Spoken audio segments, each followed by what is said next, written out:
वंदे विष्णु वंदे विष्णु वंदे विष्णु। কি ব্যাপার ভদ্রমা, আপনার কি মনে হয় আপনার বিষ্ণুদেব আর ওই চন্দ্রকান্তা আসবে আপনাকে বাঁচাতে? না, এখানে শুধু একজনই আসবে যে আপনাকে বাঁচাতে পারে, আর সে হলো আমি।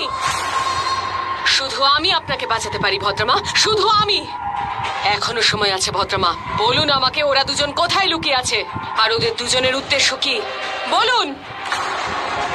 দেখুন ভদ্রমা, আপনার সব ভুল ক্ষমা করে দেব আমি, আপনাকে প্রাণদান করব।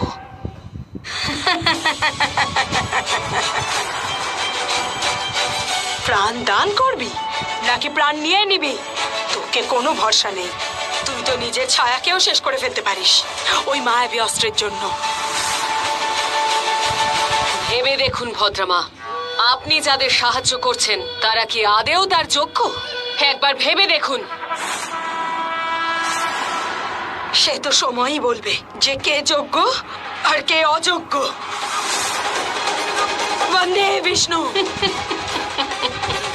অসাধারণ, একটা পা কেটে গেছে, মাথার উপর মৃত্যু নাচছে, কিন্তু অহংকার গেল না আপনার। অহংকার নয় ইরাবতী, এটা আমার জেদ। এই প্রথম সত্যের সাথে থাকছি, আর আমার মৃত্যু অবধি, শেষ নিঃশ্বাস অবধি থাকবো। ইতিহাস সাক্ষী ইরাবতী, সত্য চিরকাল জিতেছে আর চিরকাল জিতবেও। অহংকার তো তোর, আর তাও নিজের জন্য নয়, তোর ওই রাক্ষস ছেলের জন্য। আমি জানতে চাইছি ইরাবতী, যদি হিরণ্যাসুর তোর সাথে না থাকতো তাহলে কি তুই চন্দ্রকান্তার শক্তির কাছে জিততে পারতিস? তুই হেরে যেতিস, তুই হেরে যেতিস। ভগবানের কাছে চিরকাল অসুররা হেরেই এসেছে, আর এবারেও হারবে। ইরাবতী, তোর ওই রাক্ষস ছেলের মৃত্যু নিশ্চিত। স্মরণ কর সেই মৃত্যুকে ভয় পাই ইরাবতী।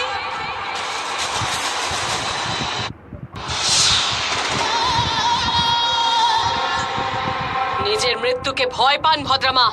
মৃত্যুকে আমি ভয় পাই না ইরাবতী। এইবার ভয় পাবেন। বন্দে বিষ্ণু। মানুষ পঞ্চভূতে তৈরি ইরাবতী, আর এই পঞ্চভূতেই বিলীন হয়ে যাবে। কিন্তু তোর তো পঞ্চত্ব প্রাপ্তির সৌভাগ্য ঘটবে না। তোর মৃত্যু এতটাই ভয়ানক হবে যে তুই ভাবতেও পারবি না। আর তোর মৃত্যুর নাম হলো চন্দ্রকান্তা।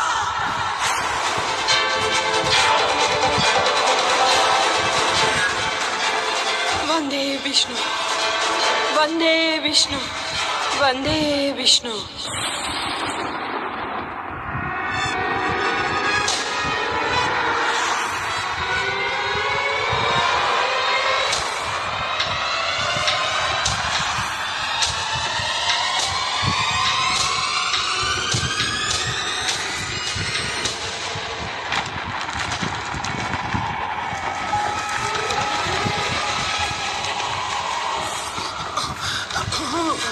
ভগবান, হঠাৎ এই ভূমিকম্প হচ্ছে কেন? মনে হচ্ছে রাক্ষস এসে গেছে। আমাদেরকে বাঁচাও কেউ।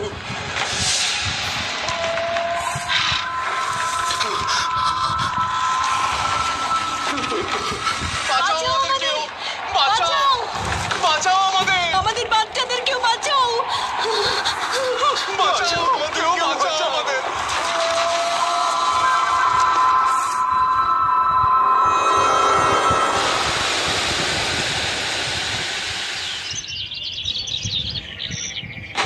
বলো বলো, ঘোড়ার এই অবস্থা কে করেছে?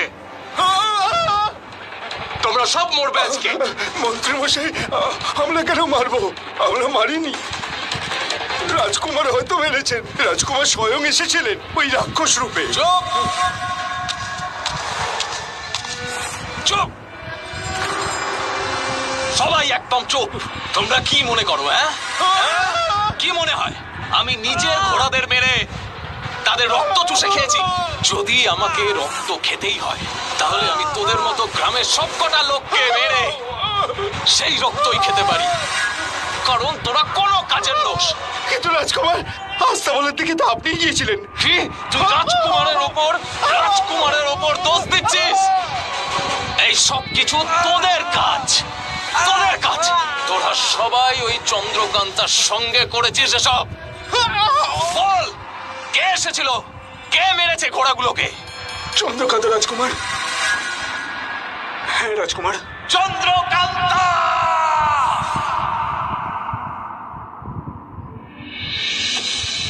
ধীর, তোমার ক্ষত তো এখনো শুকোয়নি, আগের মতোই আছে দেখছি। আর তোমাকে এখনো ক্লান্ত আর দুর্বল দেখাচ্ছে। মনে হচ্ছে যেন তুমি সারা রাত ঘুরে বেরিয়েছো।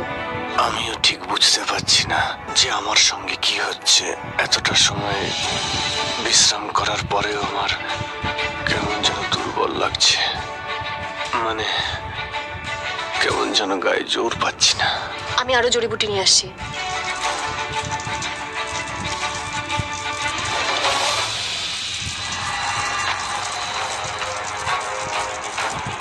ধীর, ধীর, এটা তো ইরাবতীর ঘোড়াদের আস্তাবলের পতাকা। রাতচিহ্ন রয়েছে এখানে। এই পতাকা এখানে এলো কি করে? এটা এটা একদমই তুমি ঠিক কথা বলেছ। এটা তো আস্তাবলের পতাকা, কিন্তু এটা এখানে কি করে এলো? বাইরে থেকে কেউ এসেছিল? কিন্তু তুমি তো ওই ওই রক্ষা কবচ দিয়ে রেখেছো। হ্যাঁ, কবচ ভেদ করে কেউ ভেতরে আসতে পারবে না। জানি না এটা কে নিয়ে এলো, কে নিয়ে আসতে পারে। ধীর, তুমি বাইরে যাওনি তো? না তো, আমি তো তোমার পাশেই শুয়েছিলাম এইখানে। আমি কি করে বাইরে যাব? কেউ নিশ্চয়ই বাইরে থেকে এসেছিল, নাকি আমি বাইরে গেছিলাম? আমার কিছুই মাথায় ঢুকছে না। আমার কিছুই মনে নেই। ধীর, তোমায় অত বেশি ভাবতে হবে না, সব ঠিক হয়ে যাবে। আমি খোঁজ নিয়ে নেব। তুমি বিশ্রাম করো, আমি প্রলেপ নিয়ে আসছি, ঠিক আছে?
হয়তো ভদ্রামা এসেছিলেন।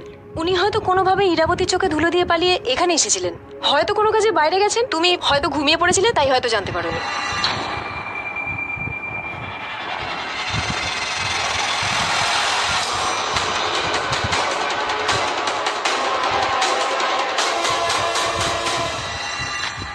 ধীর,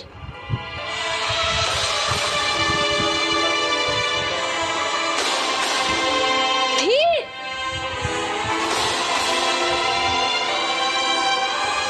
ধীর।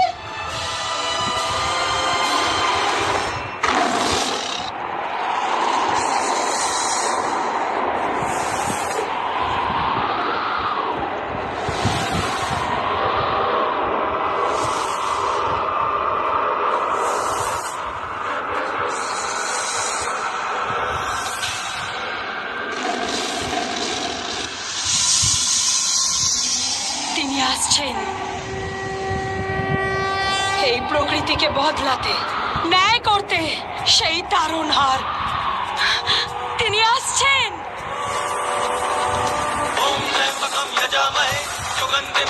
তিনি আসছেন, আমি দেখতে পাচ্ছি।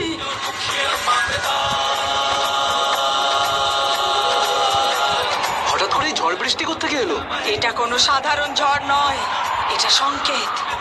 এটা সংকেত তার আগমনের।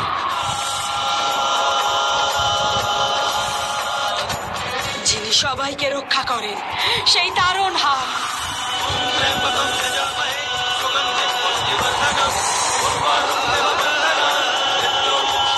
তিনি আসছেন হাওয়ায় উড়তে উড়তে, জঙ্গল ভেদ করে তিনি আসছেন। তিনি আসছেন, আসছেন তিনি।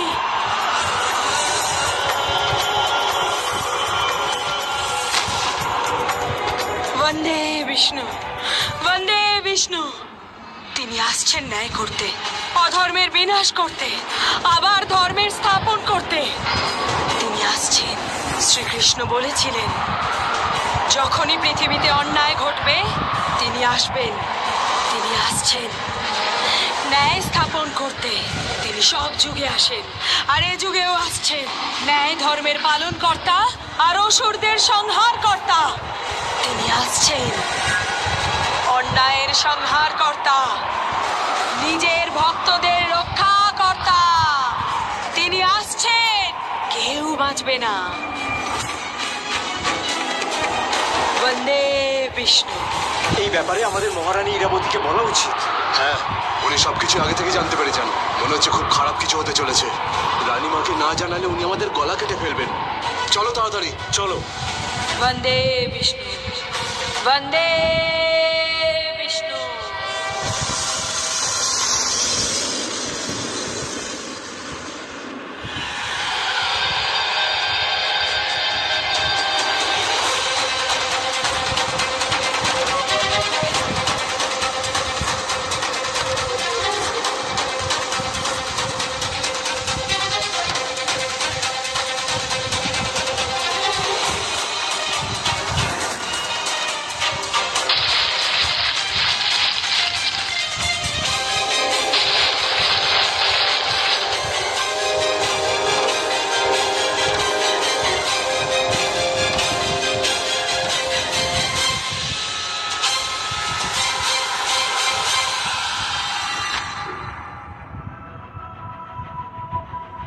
তোমরা দুজনেই ভেতরে যাও, লুকিয়ে পড়ো গিয়ে।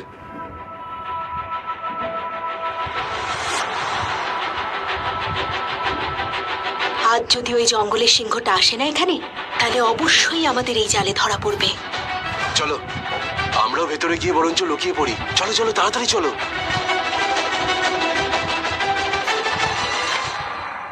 ধীর, ধীর, ধীর। এ কেমন জঙ্গল? এখানে আওয়াজ যা বলছে আমার কাছে ফিরে আসছে। হে জঙ্গলের জাদু, আমাকে বলো যে আমার ধীর কোথায়।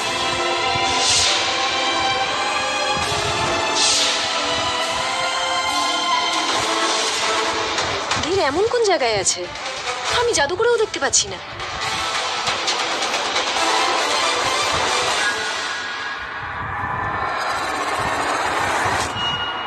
এই ইরাবতীর প্রহরীরা তো আমার দিকেই আসছে।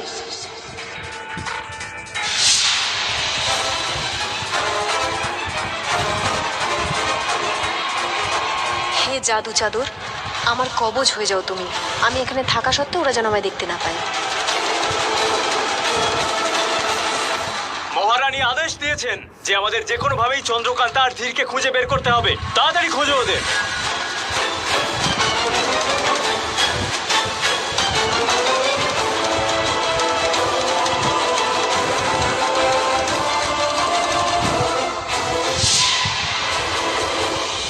ধীর এত কষ্টে আছে, এত দুর্বল, এই অবস্থা জানি না কোথায় চলে গেছে। যদি প্রহরীরা ওকে ধরে ফেলে তাহলে বন্দি করে নেবে। কোথায় খুঁজি? সব জায়গায় খুঁজলাম কিন্তু কোথাও খুঁজে পেলাম না। ধীর, ও হঠাৎ উমাঙ্গার মেঘের হয়ে লড়তে চলে গেল না তো? না, ও খুব দুর্বল, ও তো লড়তে পারবে না এখন। যদি প্রহরীরা ওকে ধরে ফেলে? না, তার আগে আমায় ওকে খুঁজতে হবে। তিনি আসছেন। কে আসছে ভদ্রমা? বলুন। তিনি আসছেন। দ্বার বন্ধ করো। কেউ তাকে আটকাতে পারবে না। কোনো দেওয়াল, কোনো দরজা, কিছুই তাকে আটকাতে পারবে না।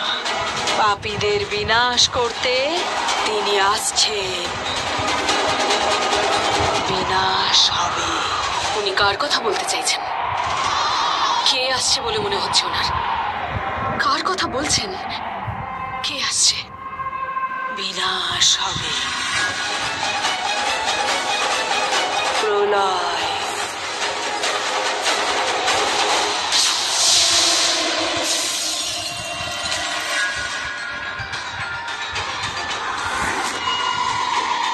উঠুন ভদ্রমা, উঠুন।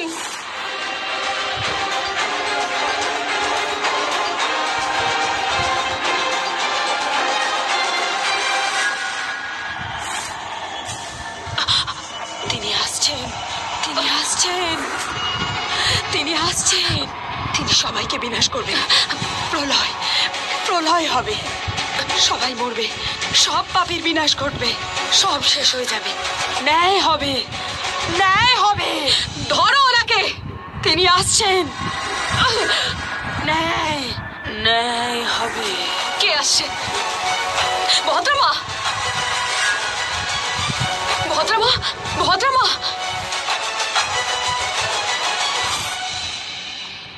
কার কথা বলছিলেন? উনি কি দেখতে পাচ্ছিলেন? নিশ্চয়ই উনি কিছু দেখেছেন। উনি কিছুর আভাস পেয়েছেন। কার আসার আভাস? কে আসছে? আজ অমাবস্যার রাত, আর আজকের দিনে জঙ্গলে কোনো না কোনো অঘটন অবশ্যই ঘটে। চলো সবাই এবার তাড়াতাড়ি খেয়ে নাও।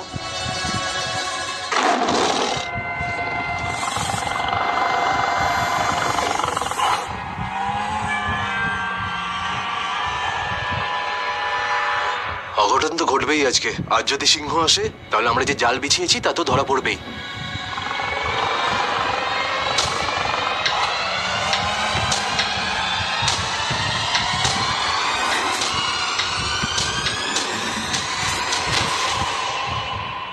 বাবা, মনে হয় সিংহ জালে ধরা পড়েছে। তোমরা দুজন এখানে থাকবে, বাইরে বেরোবে না কিন্তু। আমি এক্ষুনি আসছি, তুমিও চলো।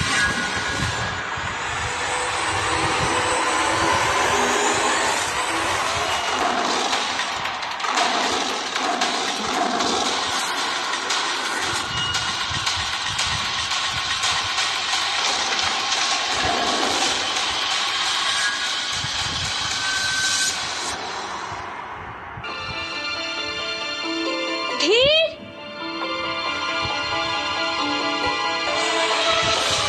ধীর,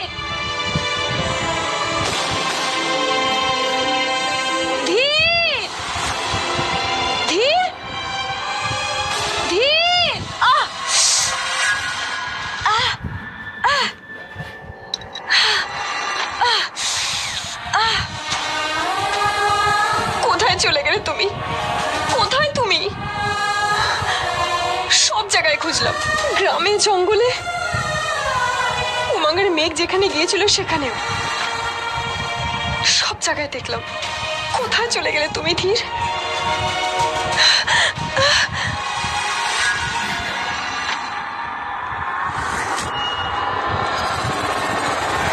রক্ত? কার রক্ত এটা?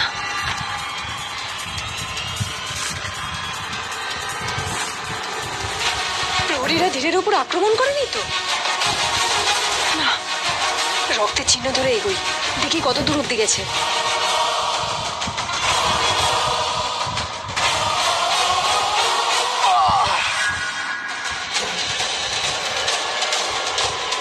কার গলার শব্দ দেখি তো?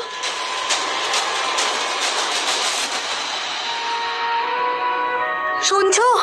হ্যাঁ, চলো এখান থেকে ফিরে যাই। বাচ্চারা ওখানে একা রয়েছে। আমাদের ছেলে মেয়েদের কিচ্ছু হবে না। এই জঙ্গলে থাকতে হলে আমাদের এই সিংহকে খুঁজে বের করে মারতেই হবে, না হলে আমরা এই জঙ্গলে থাকতে পারবো না এই গ্রামে থাকতে পারবো। চলো। ধীর, ধীর, ধীর। এই শব্দটা কোত্থেকে এলো? ওই যে ওই দিক থেকে আসছে। চলো পালাও তাড়াতাড়ি। ধীর, ধীর, তোমার এই অবস্থা কে করলো? ধীর, প্রহরীরা আক্রমণ করেছিল তোমার উপর? এসব কি করে হলো ধীর? ধীর, তাকাও আমার দিকে, চোখ খোলো। ধীর, আমাদের মহারানী রাজকুমারী চন্দ্রকান্তা আর রাজকুমার ধীর বেঁচে আছেন। দেখুন, ধীরের গা থেকে রক্ত বেরোচ্ছে, আপনারা একটু সাহায্য করুন না। মহারানী, আমাদের ঘর এই পাশেই রয়েছে, আপনি চলুন। সিংহকে ধরার জন্য আমরা ফাঁদ পেতেছিলাম, ও ধরাও পড়েছিল কিন্তু পালিয়ে গেল। মনে হচ্ছে রাজকুমারের উপর ওই আক্রমণ করেছে।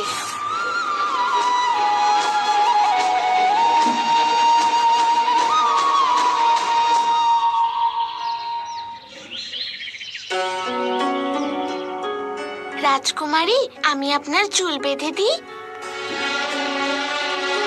আচ্ছা রাজকুমারী, আমিও রাজকুমার ধীরের মতো বীর যোদ্ধা হতে চাই, হব তো? অবশ্যই হবে, কিন্তু তার জন্য তো তোমাকে আরেকটু বড় হতে হবে, এত বড় যাতে হাতে তলোয়ার ধরতে পারো আর লড়াই করতে পারো।